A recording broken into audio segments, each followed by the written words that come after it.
Está começando mais um Ciclabs Cast, o podcast oficial da Ciclabs. Salve, salve, minha querida, meu querido, estamos de volta! Sejam todos e todos muito bem-vindos, e eu sou o Vinícius França, aqui da Ciclabs Cast, e chegou mais um episódio do nosso Ciclabs Cast, com apoio e patrocínio do Cicobi Crédito Capital, que é quem impulsiona cada momento, cada instante, cada ação aqui do nosso grande Ciclabs, né? E hoje nós estamos com um cara aqui que é fenomenal. É o terceiro, já pode pedir música, né? No Faustão já. Já pode pedir música aqui, que tá sempre trazendo um conteúdo muito bacana pra nós aqui. Seja muito bem-vindo, meu querido. É sempre um prazer recebê-lo aqui. E hoje, né? De casa nova, né? Você já tinha participado, mas todos de forma online, né? Seja muito bem-vindo. Obrigado, Vinícius. Eu que agradeço aqui estar com você, com as pessoas que nos assistem no Ciclabcast. É o terceiro episódio aqui no Ciclabs e dessa vez presencial, nesse estúdio novo de casa nova que ficou bonito pra caramba, um equipamento muito importante para o ecossistema de inovação e para Cascavel. Então eu quem agradeço para a gente bater mais um papo e, sem dúvida, compartilhar conhecimento e aprender um pouquinho mais com a galera que está nos ouvindo. Ângelo Vieira. A primeira pergunta, quem é Ângelo Vieira? Para quem já ouviu os outros podcasts, já sabe um pouquinho mais, né? Mas agora, quem que é o Ângelo Vieira hoje? 29 anos de idade, com quase um ano, acho que, de diferença do nosso último episódio, né? É isso mesmo. Deve ter mudado muita coisa aí também nesse caminho também, né, Ângelo? Seja bem-vindo aí, mas responda para nós aí, quem que é o Ângelo Vieira? De frente com o Vinícius, hoje, né, para começar o podcast. Meu amigo, eu acho que, antes de qualquer coisa, eu sou um ser humano muito movido pelo conhecimento, pela curiosidade, por essa vontade incessante de enxergar a vida através de uma hipersensibilidade estética, acho que muito aguçada. Gosto muito de transformar a vida em poesia e trago isso muito comigo porque sou cearense, do sertão cearense, de uma cidade muito pequenininha, e construí essa carreira, né, fora por muitos anos, né, maior parte desse tempo em São Paulo, trabalhando em outros países, com uma atuação aí importante numa tríade entre marketing, entre inovação, né, e também experiência com transformação.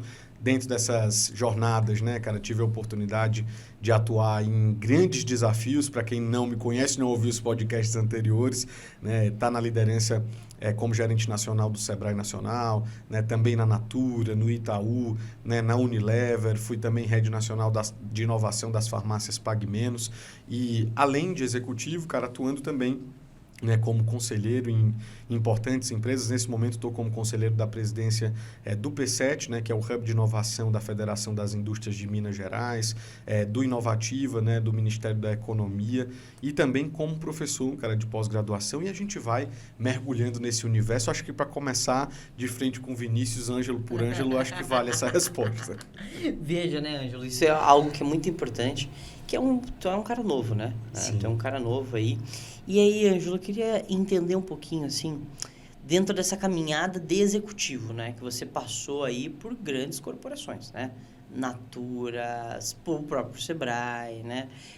E tantas outras aí, farmácias Pague Menos, enfim, você citou o nome de todas elas aqui. Mas qual que foi, assim, o grande desafio do Ângelo trabalhar com inovação, sendo um piá jovem, como a gente fala aqui, né, no Sul? Qual que foi esse grande desafio aí, Ângelo? Boa. Eu acho que, Vinícius, a inovação ela tem um pressuposto muito importante de conscientização, né? Então, quando você desenvolve muito bem, apesar de não ser fácil, mas quando você consegue desenvolver muito bem a conscientização, o engajamento disso, para provar a importância da inovação dentro das organizações, é sem dúvida um primeiro passo mais difícil e uma das etapas mais difíceis dentro das grandes organizações. Isso porque quase todas as organizações vêm da economia tradicional, né? Somente as startups, scale-ups que já nasceram, né, nessa era pós-digital, mas quando você está atuando numa organização com estrutura tradicional, em transformação, essa jornada da conscientização para provar o valor da inovação é de fato um grande desafio. E a gente está falando que essa forma de conscientização ela também se modifica, né? Há alguns anos atrás a gente enxergava a inovação como quase que puramente, né, a comprovação da inovação pela tecnologia, e com o passar do tempo a gente entende e a gente trabalha em cima dessa conscientização de que inovação extrapola, né, qualquer tipo de quadrado da tecnologia como um meio.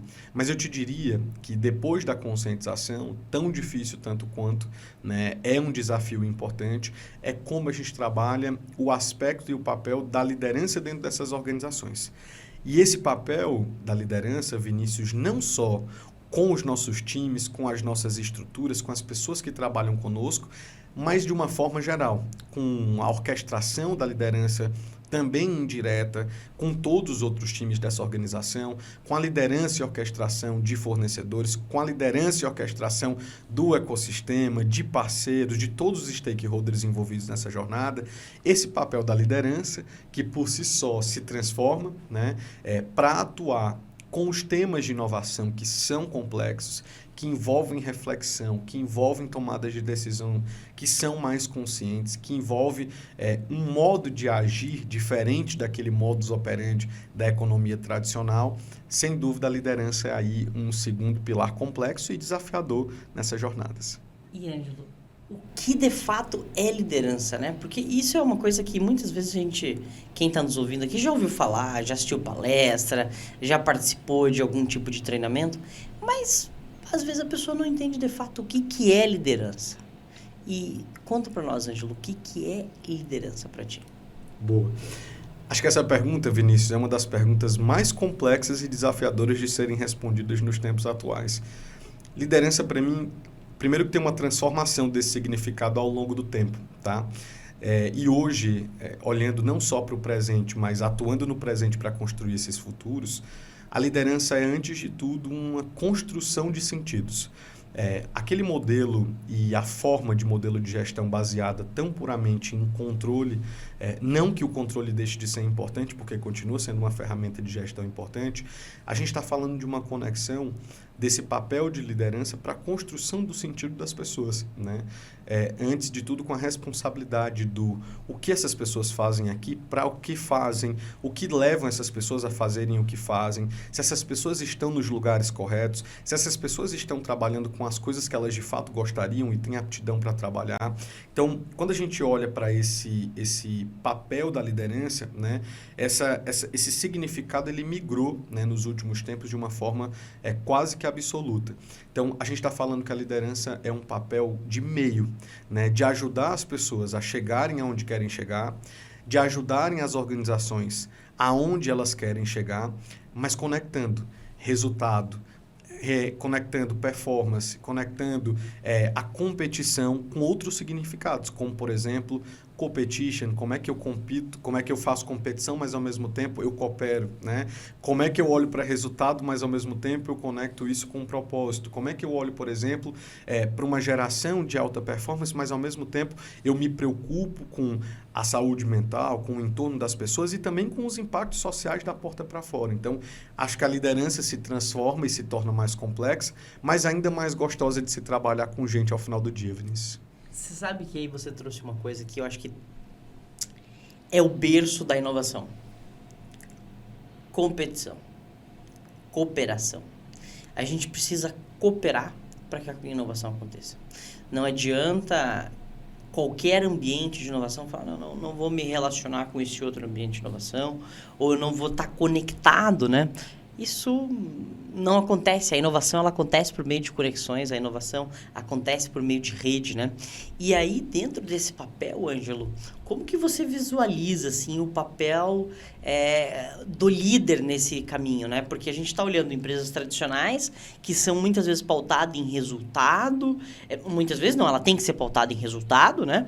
Mas também ela tem que olhar para esse universo de forma, peraí, eu preciso fazer um negócio que chama inovação aberta, e essa inovação aberta eu vou abrir os meus problemas para que outras pessoas pensem em resolver isso. Isso para muitas empresas tradicionais, isso é utópico, né? É inconcebível, perfeito, é inconcebível, né? Ótima palavra. E como que a gente precisa trazer e colocar dentro dessa mesa, colocar em cima da mesa para a gente poder trabalhar a liderança e principalmente pensando aqui para quem está puxando a pauta da inovação, né? Como que a gente pode fazer isso, assim, Ângelo? Vinícius, olhando desse ponto de vista, nós temos dois lados dessa moeda, como você trouxe aqui. De um lado, nós temos as economias tradicionais e as empresas tradicionais entendendo que precisam de algo, mas elas não sabem e não entendem o que é esse algo. De um outro lado da moeda, nós temos a economia digital e todas as soluções que nascem na era pós-digital. E nós temos nesse espaço um espaço não preenchido. Nós temos uma lacuna não preenchida. A economia tradicional não consegue conversar com a economia digital e a economia digital não consegue vender para a economia tradicional. E essa liderança, quando você traz como uma atuação, como que essa liderança dos ecossistemas e da inovação como um todo, ela pode atuar nessa história, a gente está falando que a atuação dela não é como liderança, mas é como uma verdadeira tradução. Essa liderança tem que atuar como um tradutor, para que no meio desta lacuna esse espaço seja preenchido. E essa liderança é quem preenche esse espaço, para a gente poder traduzir da economia digital o que a economia tradicional não está entendendo e também colher na economia tradicional os insights, as necessidades, os problemas, os desafios e conectar isso com a economia digital. Então, acho que depois desse aspecto da tradução, o segundo papel da liderança dentro do ecossistema de inovação é a conexão, né? Então, depois de traduzir e entender as necessidades, as soluções e trazer isso para dentro de casa ou para fora, a gente está falando da geração de conexão para transformar os ecossistemas, as organizações tradicionais ou não, que essa liderança, essa figura tem como papel. E depois da conexão, sem dúvida, Vinícius, é o papel também de execução e de continuação. Porque quando a gente olha para todo esse ecossistema, para as organizações, para os grandes projetos, a gente entende uma coisa. Não adianta soltar grandes projetos de inovação dentro de estruturas que não estão preparadas para essa execução. E é o que a gente vê muito acontecendo e por isso que muitas das estratégias de inovação, inclusive, falham ou nascem falidas antes da própria existência começar ali no jogo corporativo. Então, esse agente, esse líder de inovação, ele precisa traduzir, ele precisa conectar, ele precisa ajudar na execução e ele precisa treinar esses ambientes para que depois, quando ele não esteja mais neste ambiente, esta organização ou este ecossistema seja capaz, né, de operar, de traduzir sem que ele esteja presente ali naquele momento. E veja, né, que o líder, você traz isso muito claro, assim, Ângelo, que o líder, ele precisa, além do estratégico, ele precisa pensar em algumas outras coisas, né? E aí eu queria perguntar para ti, existe um papel ético, um papel moral do líder, assim, além desse olhar estratégico? Sem dúvida, Vinícius. Eu acho que o líder, antes de tudo, ele tem um papel social.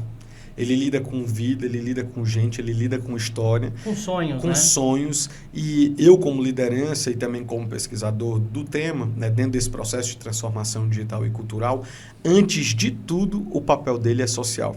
Então, essa conexão da ética e da moral, ela está embasada e ela está fundamentada em cima de um pilar principal. Qual é esse pilar? A geração e a conexão de valores. São os valores dessa liderança que vão guiar o seu modelo de gestão. E a gente está falando que quando isso começa a acontecer, a gente tem uma responsabilidade para além dos resultados. A gente tem uma responsabilidade de impacto nos resultados e na vida de quem trabalha conosco. E por isso, esse papel do líder transformacional, de ajudar e fazer com que as pessoas consigam atingir lugares inimagináveis para essas pessoas. Porque é através desse papel transformacional com as pessoas, Vinícius, que a gente consegue atingir resultados inimagináveis. Eu falo isso também por experiência própria, por trazer isso para mim, para dentro do meu modelo de gestão, com muitos erros, com muitos acertos e com várias outras novas frentes e desafios. Eu te diria, inclusive, que o papel do líder, Vinícius, ele é um papel filosófico. Ele é um papel que a gente tem uma troca de carapuça daquela liderança tradicional, arcaica, só focada em comando e controle, e a gente está falando de uma liderança filosófica. Como assim, Ângelo, uma liderança filosófica? Uma liderança que, antes de qualquer coisa, faz com que as pessoas reflitam sobre si mesmas, em sua jornada pessoal, em sua jornada profissional, em sua jornada futura de atuação, e não façam como eu faço. Descubram as suas características, descubram as suas competências, descubram as suas formas de agir, para que dentro das nossas equipes, dentro dos nossos times, a gente tenha profissionais extraordinários, abraçando a diversidade, as competências diferentes, os comportamentos diferentes e, sem dúvida, preparando essas novas competências para as lideranças do futuro, né? Então, acho que, trazendo uma frase do grande filósofo Nietzsche, já que a gente está falando de filosofia e de liderança filosófica, quem tem um porquê suporta qualquer como, já diria Nietzsche lá no século XX. Então, quando a gente ajuda a fazer com que essas pessoas pensem nos seus comos e nos seus porquês, elas vão suportar quase qualquer como das organizações e dos desafios para chegarem em resultados muito grandes. Então, é papel da liderança despertar o máximo possível, né? Levando e fazendo com que as pessoas atinjam a sua máxima potência, não só de produtividade, mas de conhecerem a si e de terem uma jornada encantadora nessa história. E dentro desse líder aí que você está colocando, que eu acho que é uma coisa que não é utópica.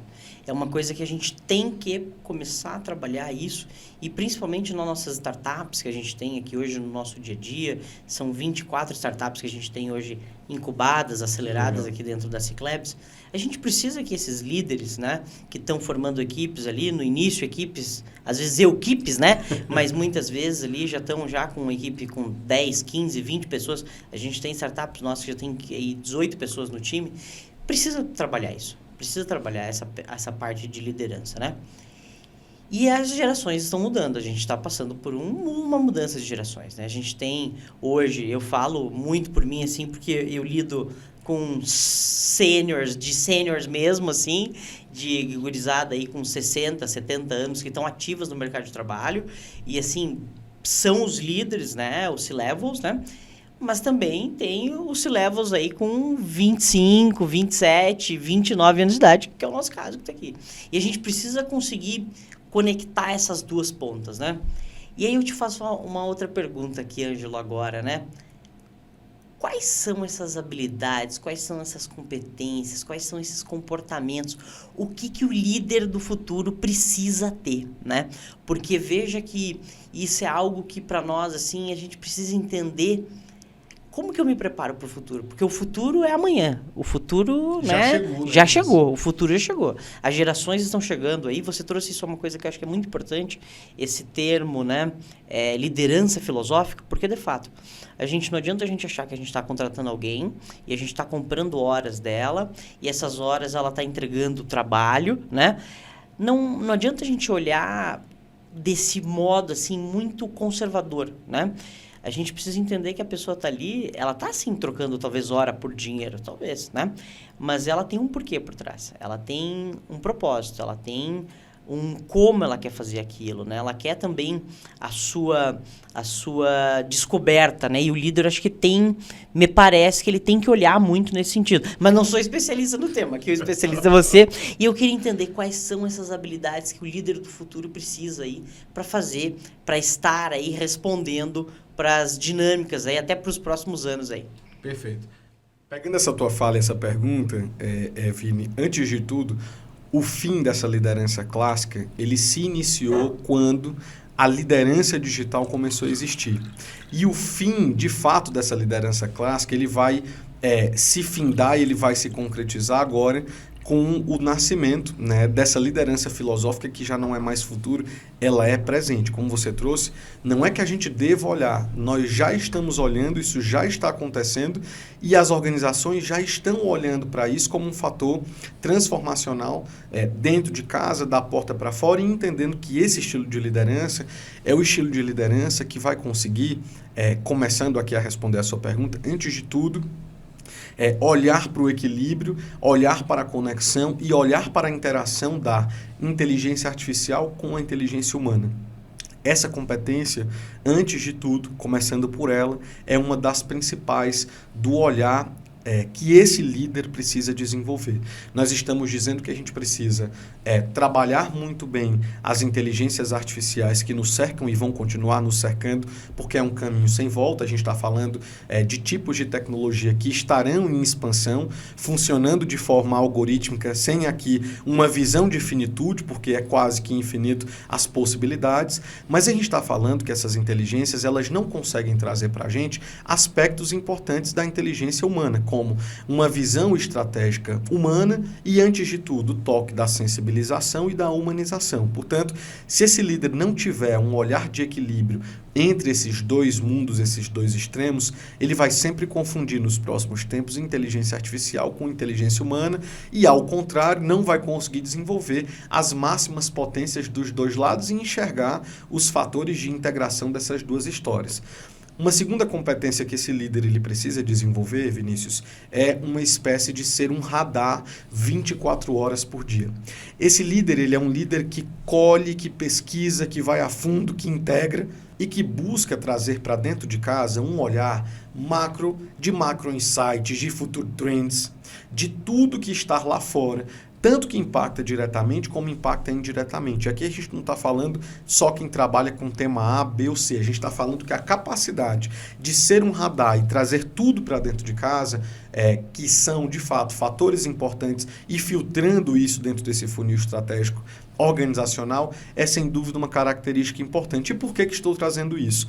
Porque não adianta você conhecer bem os dados, as informações e as análises qualitativas e quantitativas do seu cliente, porque aqui a gente está cuidando somente da customização. É necessário que se entenda com inteligência os dados e as informações do lado de fora para a gente entender não só da customização, mas a gente entender também do consumo, né? Então, a gente liga e linka customização com consumização do lado de fora. E, sem dúvida, uma terceira característica não menos importante desse líder de futuro é saber lidar com a ambiguidade sem se esconder atrás dos processos. Sem dúvida, essa terceira característica ela é importante para que a gente entenda que lidar com a pressão, com a mudança volátil do mundo o tempo inteiro, não faz desse líder só porque ele sabe lidar melhor com tecnologia, um melhor líder. Pelo contrário, é preciso entender aonde a gente navega entre o físico e o digital, entender muito bem a integração dessas atmosferas, porque quando a gente fala de digital, Vinícius, existe uma confusão muito grande das pessoas de que a gente está falando entre físico e o digital, e não somente. Quando a gente fala de digital, a gente está falando de físico, de digital e de social. É importante que a gente entenda todos os impactos da nossa liderança, dos nossos modelos de gestão, dos nossos modelos de negócio e até de impacto dos nossos negócios, da organização da porta para fora. Então, acho que aqui a gente tem algumas características importantes para esse líder do futuro. A gente precisa pensar que a liderança e criar um negócio gera externalidades. E a gente espera que as maiores sejam externalidades positivas, né? E o líder, eu acho que ele tem esse desafio de colocar na mesa todas as informações, todos os dados. E aí o líder, ele precisa sim desses dados, né? Ele precisa sim, e aí quero já até provocar você aí, né? O líder, ele precisa dessa parte técnica também, ou ele consegue ser único, exclusivamente só um líder filosófico, um líder mais humano? Como equilibrar essas duas coisas, né? Porque, na minha percepção, o líder ele vai precisar entregar o resultado, mas como que ele pode explorar essa entrega de resultados puxando essa parte muito mais humana, muito mais filosófica da liderança em si? Boa. Acho que não dá para ser um ou outro em detrimento do outro. Tem um conceito muito interessante, Vinícius, que eu gosto aqui do Brasil, da BTA, né, que é uma das consultorias mais importantes de transformação cultural da Betânia Tanuri, mineira, né, lá de Minas Gerais, que traz um seguinte conceito que ela explora muito bem de dirigente, né? Esse líder, quando a gente olha para os próximos tempos, e não só para os futuros, eu estou falando do hoje, do agora, ou melhor, do ontem, né? A gente está falando de uma conexão entre o conceito do que é ser gestor e precisa ser técnico, e precisa ter bagagem, e precisa montar modelo de gestão, e precisa ser muito bom naquilo que faz para poder cobrar, direcionar, desenhar, fazer estratégia e trazer resultado técnico para dentro de casa, e ao mesmo tempo equilibrando esse modelo de gestão com liderança. E desse outro lado de liderança, onde a gente está falando do que é mais filosófico, a gente está falando do entendimento, do comportamental, da leitura de futuro, a gente está falando do olhar de cenário, a gente está falando do olhar de competência, de característica, do se relacionar, do conectar, e tudo que não é necessariamente técnico da sua função técnica atual.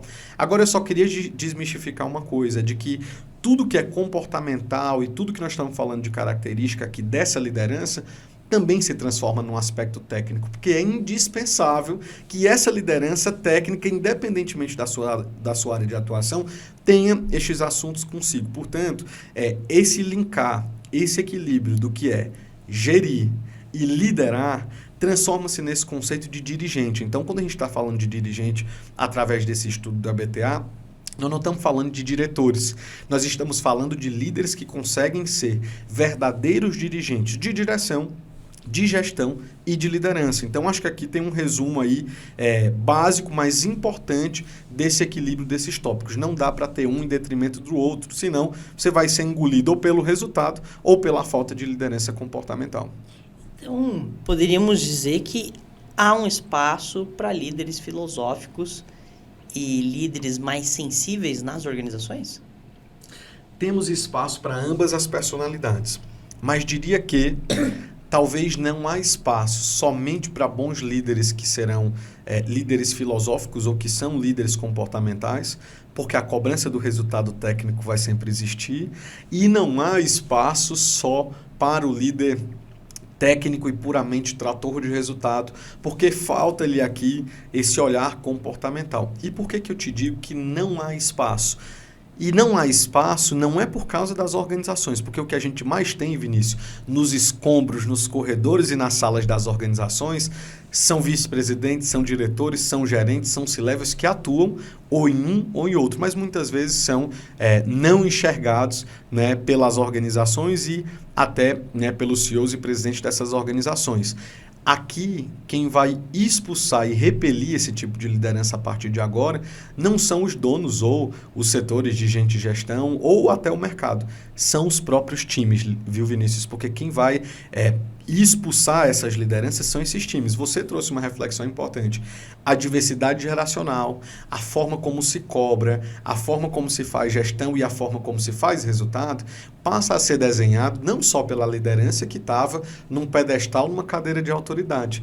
Isso passa a ser construído pelo próprio time. Então, quem cobra e quem repele esse tipo de liderança, de ser só um ou ser só outro, é o próprio time. Porque esse time não quer trabalhar e provavelmente não quer se desenvolver só do lado técnico ou só do lado comportamental. Ele quer se desenvolver com um olhar 360 e ele vai cobrar esta liderança dele por um desenvolvimento 360. E aí voltamos lá na primeira bloco, na primeira parte da nossa conversa, que por que aquele colaborador, aquela pessoa está naquele time, né? E como que ela vai se manter ali? Eu acho que o líder, ele precisa entender, e eu acho que esse seria o insight de ouro aqui do nosso podcast de hoje, o líder, ele precisa entender muito o porquê daquela pessoa estar naquele time, né? Porquê aquela pessoa aceitou estar ali naquela posição. E como que ela vai se manter naquela posição, né? Eu acho que seriam esses dois insights aí pra gente já ir pros nossos finalmentes aí, né? Assim, Ângelo, eu levo esse como uma mensagem aqui do nosso podcast. Muito bom. Acho que você tem razão e quero fazer uma provocação de que o papel do líder não é só saber por que aquela pessoa, por que aquele colaborador está naquela cadeira ou naquele desafio. O papel do líder é guiado por autoconhecimento e esse autoconhecimento começa por ele mesmo. É porque ele, líder, está nessa cadeira ou nessa posição.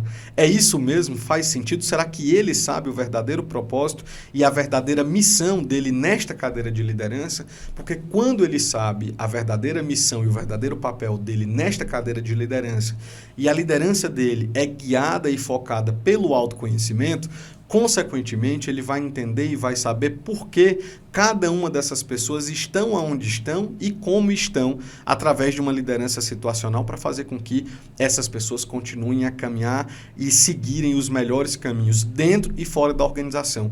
E eu falo fora, Vinícius, porque a gente também é responsável por fazer com que as pessoas alcancem os seus sonhos, sejam com você dentro do seu time ou sejam fora do seu time. A gente é um verdadeiro facilitador e pessoas felizes são pessoas felizes quando trabalham aonde querem. Eu sempre falo comigo, não quero e nunca terei pessoas nos meus times que não estejam felizes, não façam o que queiram fazer ou que não estejam conectadas com a estratégia, que muitas vezes o seu sonho não está aqui. Eu faço questão de ajudá-las a encontrá-lo em outro lugar, porque conosco, nos nossos times e nas nossas estruturas, está conosco quem gosta da estratégia, quem acha que parte do seu futuro também está aqui e quer construir esses resultados conosco. Então, acho que fica essa mensagem. Perfeito, perfeito. Ângelo, mais uma vez, muito obrigado por estar aqui conosco. Assim, aprendi um monte contigo e aí nós vamos agora para um evento e eu vou aproveitar para a gente ir junto, que eu quero trazer alguns insights aí para minha liderança também, que acho que isso é importante sempre a gente trazer isso para o nosso dia a dia. Ângelo, mais uma vez, muito obrigado por estar aqui conosco hoje, trazendo mais um conteúdo fantástico aí. Eu que agradeço, Vinícius, um abraço para você, um abraço para toda a região oeste do Paraná. Eu sempre me sinto em casa, principalmente em Cascavel, e espero, né, ter compartilhado alguma coisa aí. Até a próxima, é sempre um prazer. E para você que seguiu até ouvindo aqui até esse momento do podcast aqui, deixa um like, deixa 5 estrelinhas aí para nós aí, que isso é muito importante e ajuda a impulsionar o nosso negócio. Bora! Esse podcast foi apresentado por a Ciclabs, a aceleradora e hub de inovação. Assine gratuitamente.